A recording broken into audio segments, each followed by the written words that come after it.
Good morning, Internet and Arlington and everyone listening wherever you are. Yes. I often think about this. Are people listening to our show not on the Internet? Theoretically, it's possible. Is it?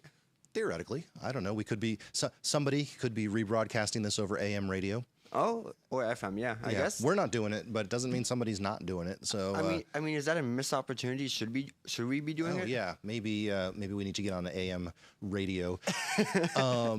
Little history lesson for you, Ronan. Okay. Back in college, I was a member of a team involving someone you know named Kirk, and also my wife and my college roommate. We had a public access TV show. Do you even know what public access TV is anymore? Yeah, PBS. No. The PBS. Oh, not PBS? PBS is public television. You're right. Public access television, though, is more local. It's like on a county basis. Public access television. Are you familiar with Wayne's World? Yes. That's a Saturday Night Live sketch, but it's a sketch about public access television. I see. Public access television is, back before YouTube. So what would happen in this particular case is the cable company comes to the county, in this case Fairfax County, and says, "Hey, we want the right to dig up dirt everywhere and put cables everywhere. Okay. We want to put wires all over your county so we can sell our services." And the county says, "Okay, but here's some stipulations." And one of the things they said is, give us, I don't know, $1 million a year or whatever, give a certain amount of money per year to have a TV studio that's run and put it on your cable channel. And so in this case, they made it Channel 10. Channel 10 was a little studio in Merrifield, Virginia. It is still there, as far as I know. I have not been in a while. But the whole point is, if you are a county resident, you can come be on TV. Oh, cool. And so people could use it for it was used for stuff like shows like what you're watching right now, where people would just talk about stuff.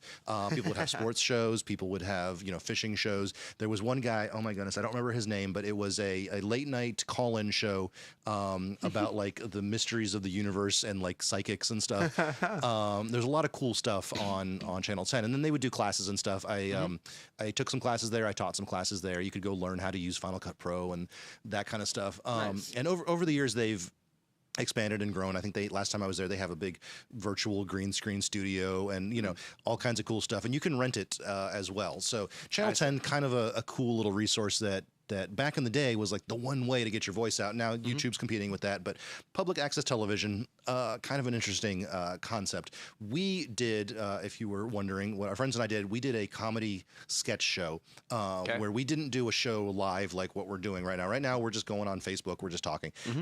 What we would do, we were all in college. We had different classes. We couldn't get on a specific schedule. Yeah. And so we would shoot sketches at school, which is like camcorders. We'd edit little sketches. Then we'd come in the studio and we'd do little segments that kind of introduced them. So like over the course of a month, we'd work on sketches, and then we'd spend a Saturday, we'd go in, rent like 2 hours in the studio and just kind of write out like, how can we introduce this sketch? How can we introduce this sketch? And so we would do some, I'm saying air quotes, live segments that we would record to tape. Then we'd take it all into the editing room, little iMac with a 4 gigabyte hard drive, and we'd slap it all together. It'd be like studio segment, remote, studio, remote, back and forth.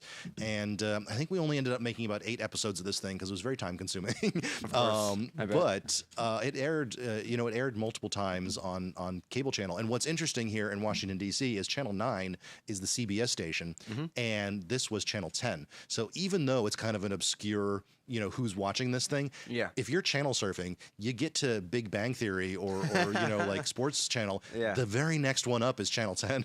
And so like I think we got a fair number of viewers, just people channel surfing. It was not like Channel 400. It was it was Channel 10. Could you tell how many people were watching when you were live? I never got that afterwards, information, but my roommate was one of the hosts of the show. He said he got recognized in public more than once. Wow. So like he'd be out at the store and so he'd be like, "Hey, I've seen you on TV." So Nice. yeah, I don't know. Some people watched it.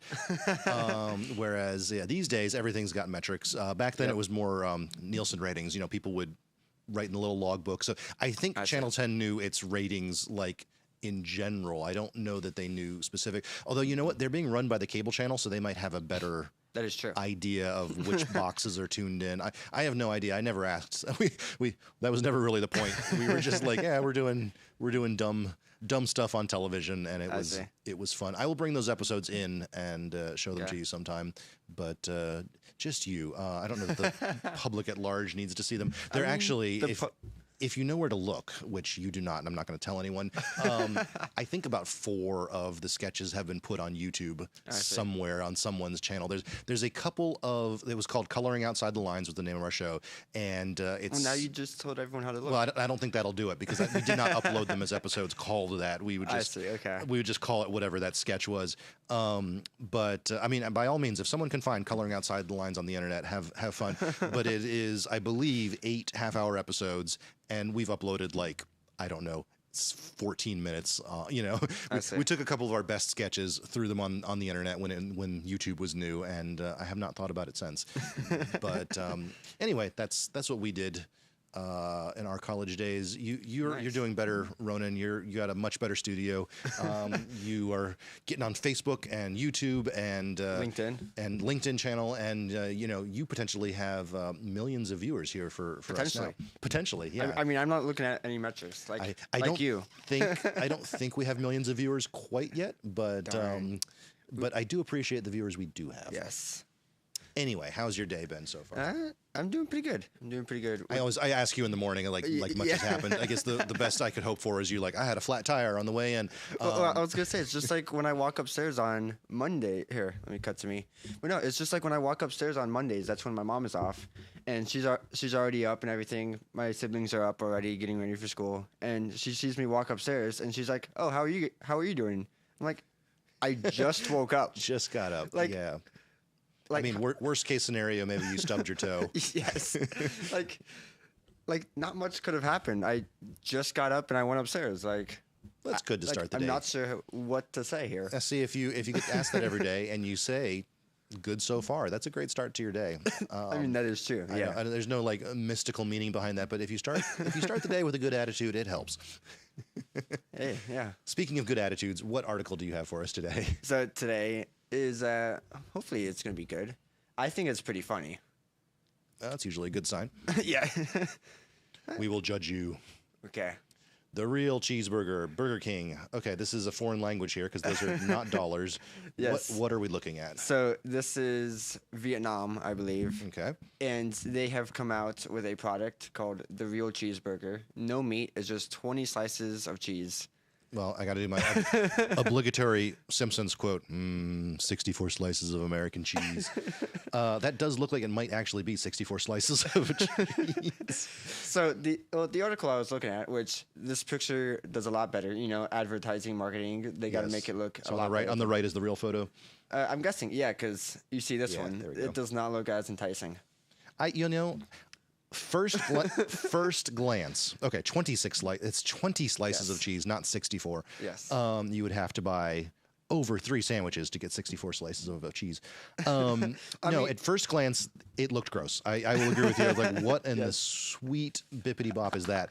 But I got to say, after thinking about it for a minute, it's just a big grilled cheese. Yes. It's no different than eating like a calzone or a pizza. I mean, there's a little bit of a difference. A little bit. I'm just saying in terms of the amount of cheese you're eating. Oh, yeah. That's like getting a large pizza and eating half of it. Yes. Not that we haven't, all done that before. Burger King is causing a stir in Thailand with its newest offering, a burger with no meat and a jaw-dropping amount of cheese. Yes. All right, scroll some more. Let's see here. That's the only picture. Yeah. But yeah. This is no joke. This is for real, Burger King said in a Sunday social media post.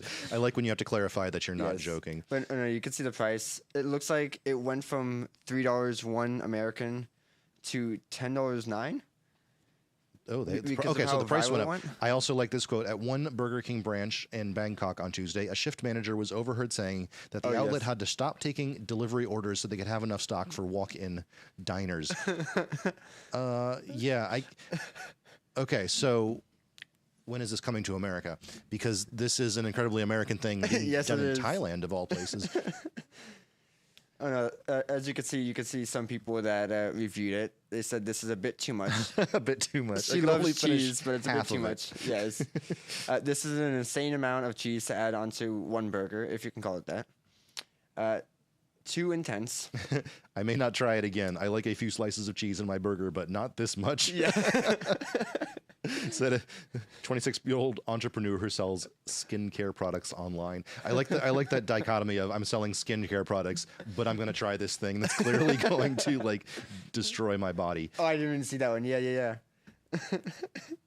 fast food franchises around the world are seeking to gain traction by rolling out zany or eye-catching menu options. So yeah, in America, I feel like I think KFC has been the one who's kind of led the way in here. Aren't they the ones that made the sandwich where the bun was the chicken? Was that like a couple of years ago? Remember that they made a sandwich where instead of bread, it was 2 pieces of chicken? I'm not sure. I don't know. I think that was KFC, and they do the ones with like the weird bowls and stuff. So yeah, there's definitely been some weird fast food items. This one is a, so go back up to that picture. Okay. This is actually a lesson in marketing here. It does not matter how many of these they sell. This is great social media. Yes. People are going to be talking about this. We're talking about this. We don't even live in the country. They are definitely going to get attention from this. And when you're running a place like Burger King, sometimes attention is all you need. Yep. And well, I'm not sure how many viewers we have in Thailand, but if they didn't know already, now they know. Well, I suspect they have heard of this already, but now Probably. we are bringing this news to America. Yes. Now. So here's the question. I haven't been to a Burger King in a while. I don't know. Do they have the digital boards like other places have now, like where you Taco can Bell? customize it? Right? Can we go in there and be like, burger, hold the meat, cheese, cheese, cheese, cheese, cheese, cheese, cheese, cheese, cheese? Because it might be possible to construct this. I think they would cut you off. I think the software would be like, this is not allowed. Well, that and you know how some places where like you can go to a fast food restaurant and you could be like double meat or something like that. Yeah. I'm wondering if you can go to a Burger King in Thailand, it'd be like double cheese. Yeah. And then get like 40 slices instead of 20. You're saying double this one. Yes. Yeah, I don't know. I think that's the limits of structural. Like I don't think you can make it any bigger. It's going to just start falling apart. So I didn't save the tab, but when I was trying to look at the Thailand menu, Burger King menu, to try to see if this was real before I saw this article, Yes. which said it was. This is no joke. One of the other things that is kind of bizarre. I'm not a Thailand person, You're not a Thailand person. Okay, continue. but they have carrot buns. Carrot buns. Yes. It's like carrot cake but bread. I'm not sure. Here, let me see if I can pull it up real quick. Google that. Google Thailand carrot bun, because this is the first I'm hearing of this. This is my assumption, is that yeah, it's like the bread version of carrot cake, but I may be just completely making that up. Yeah, let me see if I can pull it up again real quick. All right, internet. Oh, you're still going to Burger King? Is that something they have? Okay, so it's not. Except, let's see. I'm trying to. Well, we can't read the language, so. Can't read. Although it may have been a different part. Oh, you just search Thailand Burger King. You just put carrot, Yeah. carrot bun in there. It may have been this one though. It may have been Vietnam. I may have gotten the two countries mixed up. Well, put carrot bun in the search, because you're going to get very okay. generic pages here. Let me see. It's a little lesson in Google searching for our audience. If you want to find something, typing in the thing you're looking for is a good start. I don't know. This does not look like it helps. All right, so this is a wild goose chase. Yeah. All right, we won't try to find articles live on the air. This is why Ronan curates them, is so that things Yes. like this don't happen. We've wasted everyone's time, Ronan. I hope you're proud of yourself. Very proud. Anyway, so I started off being grossed out by it. Then I came around to the idea that, you know what, that might be good. And now I've been looking at it for 5 minutes. Pretty sure I wouldn't try it. Well, I was gonna say, you were talking about marketing. If all you saw was this one on the left, would you want to get it? Well, that's what I'm saying. I'm going through cycles. I Yeah. started off being like, no way. And then I was like, you know what? Maybe it's worth trying. And now I'm back to like, let's say Burger King is like, we're bringing it to America. Big promotion. It's available. I walk in. I think I'm still getting the Whopper Jr. I think I'm going to like enjoy seeing other people get it and be like, Yeah. oh, look at that. That's incredible. I don't think I would buy this. I really don't. I was gonna say you are also the person that. Oh yeah, like I feel like every time I mention Burger King, you're always like, you see here, I would rather get the Whopper Jr. than the Whopper. Do you want Yes. to explain? Yeah, for everyone watching, 2 Whopper Juniors better than 1 Whopper. It's the ratio of vegetables to meat. I like a hamburger. So this is the problem with like all the high-end hamburger places now. They're so proud of their beef. They like double stack it. It's huge big burger, just juicy beef, blah blah blah. I love a hamburger for the toppings, and the Whopper Jr. the ratio of meat to vegetables is very vegetable friendly. And when you get the regular Whopper, it's more meat heavy than vegetable heavy. So yeah, I think the smaller sandwich is the better buy. And if you're hungry, you get 2. If you're not hungry, you get 1. But yeah, I think that the Whopper Jr. is the best thing that Burger King sells. So you were talking about the ratio of vegetables to meat. Yes. Well, this one's 0. Yeah, I was gonna say this has no vegetables or meat. Or meat. So well, you know what? That's a pretty even ratio. 0 to 0. Yes. Yeah, I don't know. I can definitely enjoy a grilled cheese sandwich on occasion, but I don't feel like this is going to make me happy. Man, yeah, I don't know. Like I said, I went through some cycles here. I didn't want it. I did want it. Yep. I'm definitely back to not wanting it right now. That's where I'm currently sitting. Yeah, I don't see it. It's because I also have no clue if I have ever tried what'd you call a grilled cheese on this kind of bun.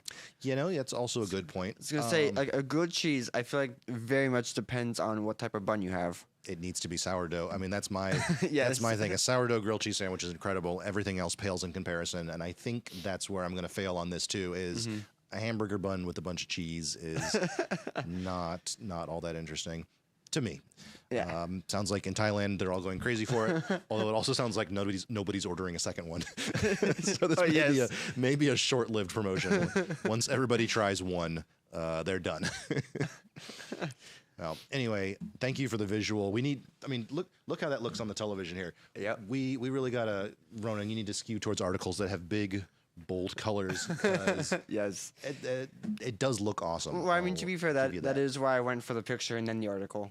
Yes, no, that's a good call. I like it. It does look like I'm sitting here with a sandwich the size of a husky. I was gonna say, could you imagine if that was life size? Yeah, that is definitely enough. Have you ever heard the phrase "enough food to kill a horse"? That one Yep. could most likely do it if I had a sandwich. I mean, this with big. 20 slices of cheese, you might be able to kill a horse. Anyway, we will send people into the day with that thought of a enormous cheese sandwich killing a horse. Yep. If that doesn't put you off lunch, I don't know what will. Anyway, thanks for joining us. Heading into the weekend. Hope you all have a great Friday and enjoy your weekend. We will be back next week with hopefully a less disgusting story than that. I make no promises. Yeah, never know with Ronan. Talk to you later. Bye.